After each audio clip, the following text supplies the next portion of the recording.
Super women बहू। रक्षा कोई आम लड़की नहीं थी। उसे कुछ शक्तियां प्राप्त थी जो उसके पास जन्म से ही थी, लेकिन उसके माता पिता उसे उसका इस्तेमाल करने से मना करते। देखो रक्षा, ये जो तुम जादू टोना करती रहती हो ना, अरे मत किया करो। लोग तुम्हें चुड़ैल समझेंगे, कोई शादी भी नहीं करेगा। ना करे माँ, लेकिन मैं अपनी शक्तियों से किसी का भला करने से पीछे कभी नहीं हटूंगी। असहाय लोगों की मदद करना ही मेरी जिंदगी का मकसद है। अरे कैसे बात कर रही हो रक्षा बेटा? तुम जानती हो कि किसी को यह काम अच्छा नहीं लगेगा। जिस घर में तुम्हारी शादी होगी, कैसे तुम उन लोगों के साथ घर से बाहर जाओगी? लोग कहेंगे। पापा, वो मैं मैनेज कर लूंगी। आपको पता है दुनिया में कितना दुख, कितनी परेशानियां हैं। मैं चाहती हूँ कि मैं लोगों की पूरी मदद करूँ, जितनी मैं कर सकती हूँ। वो तो ठीक है बेटा, लेकिन मैं किसी को कैसे तुम्हारे बारे में बताऊं कि तुम जादू से कुछ भी ला सकती हो, या तुम्हारे अंदर इतनी पावर है कि तुम ट्रेन को भी धक्का मार सकती हो। अरे लोग तो डर जाएंगे, फिर तुमसे कोई शादी भी नहीं करेगा। पापा, आप देख लीजिए, आपको जो भी करना है करिए। बताना है तो बताइए, ना बताना है तो मत बताइए, लेकिन मैं तो दुनिया की मदद करती रहूंगी, चाहे जो कुछ हो जाए। खैर, पिता लड़के वालों से रक्षा की ये पावर वाली बात छुपा लेते हैं और रक्षा की शादी हो जाती है गौरव से। यार रक्षा, आज ऑफिस जाने का मन ही नहीं कर रहा, लेकिन एक मीटिंग भी जरूरी है। क्या करूं? मन नहीं कर रहा? क्यों? अरे यार, दिल्ली की सड़कें देखिए, कितनी जाम होती है, ऊपर से गर्मी, समझ में नहीं आता क्या करूं। तो मैं पहुंचा दूं तुम्हें ऑफिस, वो भी चंद सेकंड में। क्या बात कर रही हो? कंधे में बिठाकर उड़ोगी क्या? ऐसा ही समझो। तैयार होकर छत पर आ जाओ। रक्षा काम में लग जाती है। गौरव भी अपनी नई नवेली बीवी के कहने पर छत पर चला जाता है कि रक्षा को अपनी माँ की बात याद आती है।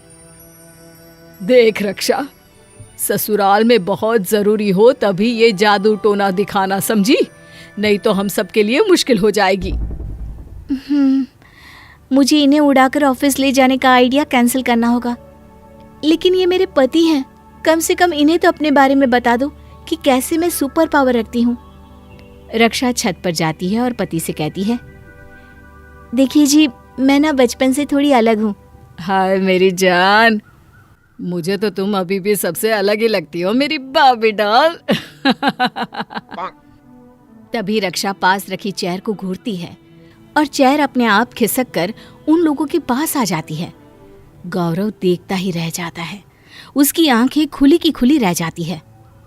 पहले आप बैठ जाइए, मैं आपको आराम से समझाती हूँ कि क्या माजरा है। गौरव का ये सब देखकर पसीना छूटने लगता है कि रक्षा एक बार जोर से गोल घूमती है और जब खड़ी होती है तो हाथ में पानी की बोतल होती है। ये लीजिए, पानी पी लीजिए, और जाते वक्त वो नुक्कड़ में जो पान की दुकान है ना, वहाँ इस बोतल के पैसे दे देना, वहीं से लेकर आई हूँ जस्ट। कौन हो देवी तुम? ये क्या क्या दिखा रही हो? मैं देवी नहीं, सिर्फ एक सुपर वुमेन हूँ। जब छोटी सी थी तब से भगवान ने ये सारी शक्तियाँ दी हैं, तो मैं लोगों की मदद के लिए इसका इस्तेमाल करती हूँ। मैंने पढ़ा था ऐसी लड़कियों के बारे में। सही है यार, मुझे नाज है तुम पर। वैसे अब अगर हो गया तो मुझे ऑफिस छोड़ दो ना जल्दी से।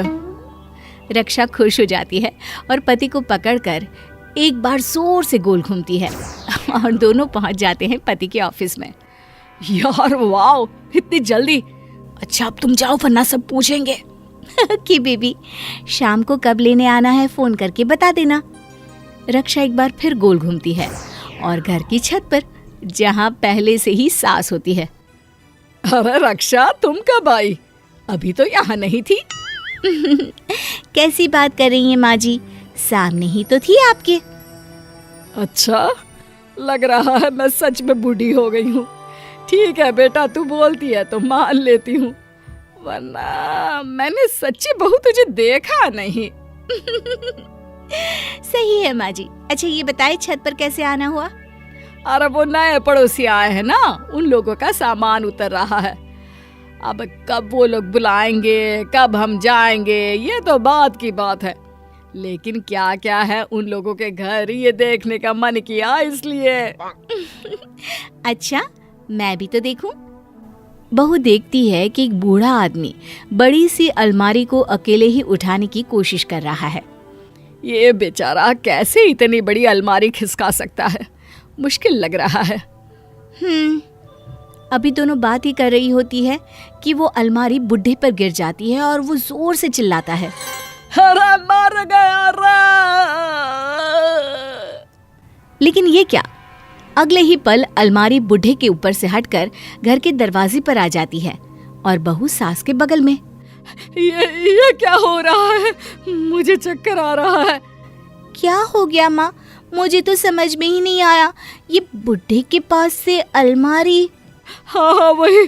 अरे चलो चलो नीचे, लगता है किसी भूत का साया है इन लोगों पर।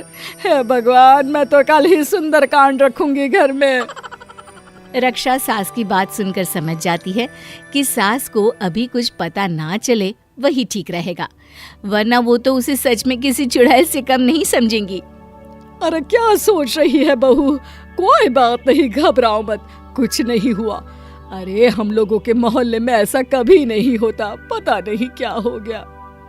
रक्षा सास का मन टटोलने के लिए कहती है, माँ जी, लगता है कोई सुपर वुमन होगी जो जल्दी से ये सब करके आ गई।